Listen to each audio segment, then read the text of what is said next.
안녕하세요. 두이드 안드로이드 앱 프로그래밍. 자, 우리 네트워킹 부분 하고 있습니다. 자, 우리가 이제 소켓이라고 하는 걸 가지고 자, 서버 기능을 만들고 그 다음에 클라이언트 기능을 만들어서 자, 데이터를 서로 주고받는 방법을 봤죠. 그리고 그 과정에서 자바에서 사용하고 있는 그러니까 서버 소켓이라든가 일반 소켓을 그대로 쓸 수 있다라고 하는 걸 봤어요. 그리고 자, IO 관련된 클래스들, 즉 스트림이라고 하는 거를 만들고 데이터를 주고받게 되는데 그 자바 관련된 그 IO 관련된 클래스들을 그대로 사용할 수 있다라고 하는 걸 알게 됐죠. 자, 그리고 이제 웹이라고 하는 거, 일반적으로 웹 서버에서 데이터를 가져오고 웹 서버 쪽으로 데이터를 보내게 되는데, 자, 그 과정에서 사용할 수 있는 HTTP URL 커넥션이라고 하는 걸 봤어요. 자, 그러면 우리가 웹이라고 하는 것까지 봤으니까요. 자, 뉴스 정보라고 하는 거를 한번 보도록 하겠습니다. 자, 뉴스 정보라고 하는 건 지금 뭘 얘기하는 거냐? 자, 우리 자, 이렇게 일반적인 연예 사이트 같은 거, 자, 일반 웹사이트죠. 자, 구글 사이트 중에 하나입니다. 우리가 구글 말고 일반 포털도 있고요. 아니면 다른 이런 전문 사이트들이 있습니다.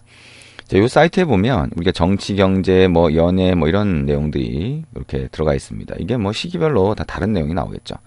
자, 최신 뉴스가 이렇게 나오는데 그 아래쪽에 한번 가봅니다. 아래쪽에 한번 가보면 자, RSS라고 되어 있는 게 있어요. 그래서 이 RSS라고 하는 거를 자, 가서 클릭을 해서 보면 자, 이런 내용으로 보이게 됩니다. 지금 이제 한글이 약간 깨져서 보이는데 이게 인코딩이 맞지 않아서 그런 거죠. 어쨌든 이 한글이 인코딩이 맞으면 자, 여기에 있는 자, 이런 내용들이 이 RSS라고 하는 문서 형태로 해서 제공이 되게 됩니다.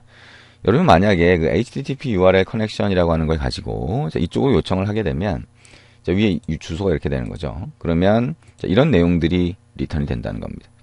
자, 그럼 이런 내용들이 리턴이 되는데 보면 자, 태그 형태로 되어 있어요. 좀 복잡해 보이긴 하지만 잘 보시면 자, RSS라고 하는 게 버전 2.0이다 라고 해서 이것도 자, 일종의 국제 표준이라고 할 수가 있겠죠. 그래서 RSS라고 하는 태그 표준을 가지고 우리가 받을 수 있다라고 하는 거고요.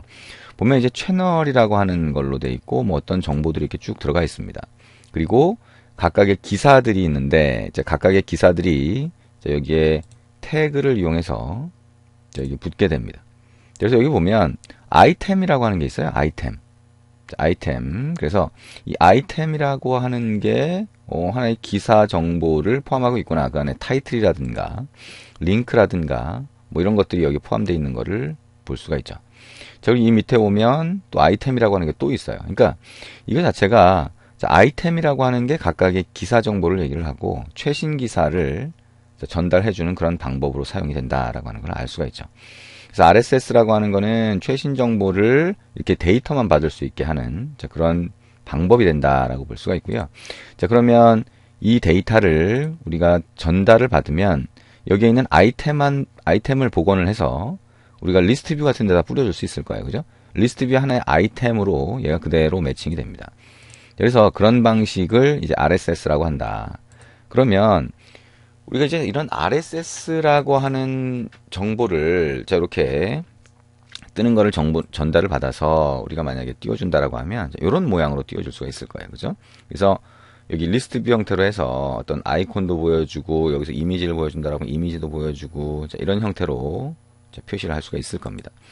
자, 근데 우리가 리스트 뷰에다 보여주려고 그러면 일단 파싱하는 게 필요할 거예요. 그래서 그 파싱하는 방법들이 자, 책에 나와 있습니다. 그래서 파싱하는 방법, 어떤 데이터를 우리가 받았을 때, 데이터를 그 웹서버 같은 데서 전달을 받았을 때, 데이터의 유형이 이런 XML과 같은 형태가 있을 수가 있고요.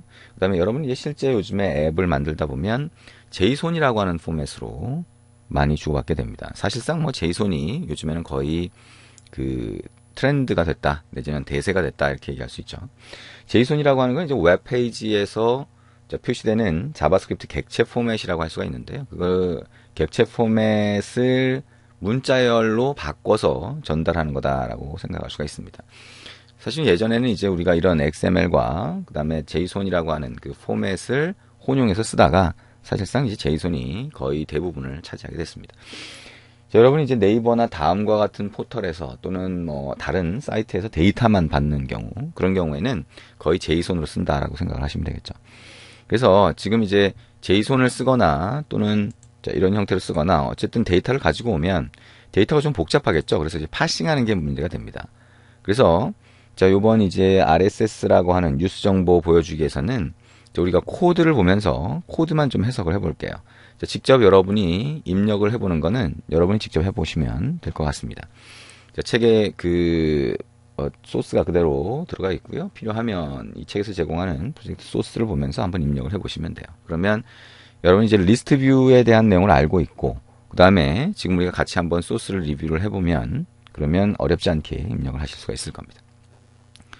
자, 그러면 자, 여기 보시면 자, 여기에 다큐먼트라고 하는 게 나오죠. 다큐먼트라고 하는 게 나옵니다. 자, 여기 이 다큐먼트라고 하는 거는 자, 우리가 데이터를 아까 같은 데이터를 만약에 HTTP URL 커넥션이라고 하는 걸로 받는다라고 하게 되면 자, 그 데이터가 자, XML로 되어 있죠. 그래서 태그 모양으로 되어 있습니다. 그러면 자, 다큐먼트 빌더 팩토리라고 하는 걸 사용할 수가 있어요. 그래서 이 다큐먼트 빌더 팩토리라고 하는 클래스를 이용해서 우리가 빌더 객체를 만들 수가 있는데, 그러면 다큐먼트 빌더라고 하는 객체가 나옵니다. 그리고 그 다큐먼트 빌더라고 하는 객체를 이용해서 다큐먼트를 만들어낼 수가 있어요. 다큐먼트. 자, 그러면 이 다큐먼트라고 하는 걸 가지고 우리가 그 안에 들어가 있는 데이터를 뽑아낼 수가 있습니다. 자, 이거를 이제 돔 파서라고 얘기를 하는데요. 자, 우리가 예를 들면 우리가 웹 브라우저에서 자, 웹페이지를 보여준다. 어떤 사이트를 접속해서 웹페이지를 보여준다라고 하는 의미는 실제 그 웹 서버에서 태그로 만들어진 웹페이지를 보내주는 거거든요. 그리고 그걸 데이터를 보내주는 겁니다. 그러면 웹 브라우저가 그 데이터를 자, 파싱을 해서 자, 돔 객체로 만들어서 메모리에 올려주게 됩니다. 자, 똑같은 방법이에요. 그래서 웹 브라우저가 처리를 하는 방식과 거의 동일한 방식이 자, 이 방식이다라고 보시면 됩니다. 그래서 다큐먼트 빌더에 의해서 메모리에 돔 객체를 만들게 되고요. 그러면 자, 여기 있는 다큐먼트라고 하는 타입으로 리턴이 됩니다. 자, 그거를 가지고 와서 이 다큐먼트에 보면 get document element 뭐 이런 메소드가 있어요. 그래서 그러면 이제 element라고 하는 게 나오죠. 자, 웹페이지도 마찬가지입니다. 우리가 일반적으로 이제 HTML 페이지를 만들게 되면 그 안에 p 태그, 패러그래프 태그라든가 아니면 div, 자, 디비전 태그라든가 이런 것들이 들어가 있죠. 그럼 그것들을 element라고 부릅니다. 여기도 마찬가지로 get document element라고 하면 그럼 문서 요소라고 번역할 수 있는데 element가 리턴이 되겠죠.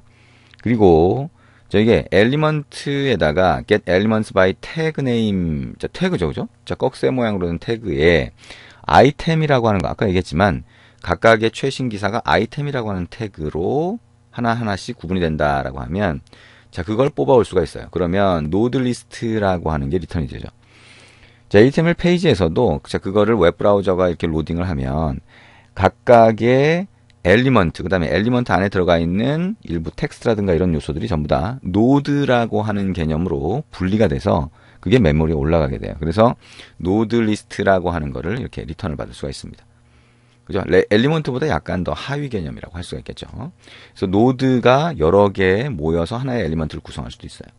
그리고 엘리먼트는 태그라고 생각하면 좀 쉽겠죠. 자, 그래서 노드 리스트라고 하는 게 리턴이 되면 자, 노드 리스트가 결국에는 이 아이템이라고 하는 태그를 기준으로 리턴됐다라고 보시면 되겠죠. 자, 그러면 각각의 아이템이 이 리스트 안에 들어가 있는 거고요. 리스트를 하나씩 보면서 자, 하나의 아이템 태그에서 자, RSS 뉴스 아이템이라고 하는 걸 뽑아내는 거예요. 이 RSS 뉴스 아이템이라고 하는 건 우리가 정의를 한 거고요. 데이터를 그 안에 담을 수 있게 하는 거고, 이 dissect node라고 하는 메소드 안에서 우리가 이 각각의 노드라고 하는 거를 하나씩 분리를 하게 됩니다. 자, 그래서 보면 자, 지금 노드 리스트 안에 하나의 아이템을 빼내면 이제 엘리먼트라고 하는 걸로 빠지죠. 그리고 그 안에 보면 자, 타이틀이라고 하는 게 있고, 그 다음에 링크라고 하는 게 있고, 디스크립션이라고 하는 게 있고, 퍼브데이트, 그 다음에 이런 author, 캐티고리 이런 정보들이 들어가 있다는 겁니다. 그래서 이것들이 전부 다 자, 태그로 되어 있어요. 그러니까 하위 태그로 되어 있는 거죠. 그래서 아이템의 하위 태그들의 정보를 자, 이런 식으로 하나씩 뽑아낼 수가 있습니다. 그러면 그거를 아까 얘기했던 것처럼 RSS 뉴스 아이템이라고 하는 자, 객체를 하나 만들고 그 안에 데이터를 저장해 둘 수가 있겠죠. 그러면 저 RSS 뉴스 아이템이라고 하는 걸 가지고 리스트에 보여주고 싶다라고 하면 어떻게 해요? 자, 저걸 위한 뷰를 정의할 수 있겠죠. 예를 들면 자, 뉴스 아이템 뷰라든가 RSS 뉴스 아이템 뷰라든가 RSS 아이템 뷰라든가 뭐 이런 이름이 됐든 뭐 어떤 이름이 됐든 상관이 없죠. 자, 그걸로 하나의 뷰를 만들고 그거를 하나의 아이템을 위한 뷰로 해서 어댑터에서 리턴을 해주면 리스트 뷰에 보이게 될 겁니다. 자, 그런 형태로 되어 있고요. 이게 이제 네트워킹을 쓰게 되니까 인터넷을 통해서 데이터를 받으려면 스레드 기준으로 돼 있을 거예요. 물론 이제 우리가 예전에 한 것처럼 에이싱크 태스크를 쓰거나 또는 자, 네트워킹을 위한 OK HTTP, 볼리 라이브러리 이런 것들을 쓰게 되면 우리가 스레드라고 하는 거를 신경 쓰지 않고도 할 수 있는 방법이 생길 수도 있죠. 근데 어쨌든 자, 스레드와 핸들러라고 하는 걸 신경을 쓰면서 우리가 화면에다가 데이터를 보여줄 수가 있을 겁니다. 자, 그래서 이런 형태로 여러분이 이제 파싱을 하는 거를 돔파서라고 한다는 거고요. 자, 이거 말고 자, 삭스파서라고 하는 게 있습니다. 그래서 그거는 이렇게 돔 객체를 만들어주는 게 아니라 그냥 데이터가 넘어오면 순서대로 그냥 파싱을 해버립니다. 그래서 사실 데이터가 큰 게, 너무 용량이 큰 게 넘어오면 이런 다큐먼트를 만들기보다는 자, 삭스파서를 사용하는 경우가 훨씬 많습니다. 자, 근데 돔파서든 삭스파서든 얘기했지만 지금은 제이손이라고 하는 포맷으로 데이터를 주고받는 경우가 더 많아요. 그래서 나중에 우리가 기회가 되면 제이손이라고 하는 자, 포맷으로 데이터를 받았을 때 자, 어떻게 처리하는지 그 방법에 대해서 같이 한번 알아볼 수가 있을 겁니다. 일반적으로 이제 볼리라고 하는 거 하고 그 다음에 제이손이라고 하는 거를 자바 객체로 만들어줄 수 있는 G손이라고 하는 라이브러리를 보통 많이 쓰게 됩니다. 저거는 뭐 이제 어떤 때에 여러분이 그걸 사용하느냐에 따라서 외부 라이브러리의 종류는 좀 달라질 수가 있겠죠. 자, 이렇게 해서 우리 뉴스 정보 보여주기에 대한 설명을 좀 했습니다. 자, 이 내용은 얘기한 것처럼 여러분이 직접 입력을 해서 한번 동작하는 걸 한번 보시고요.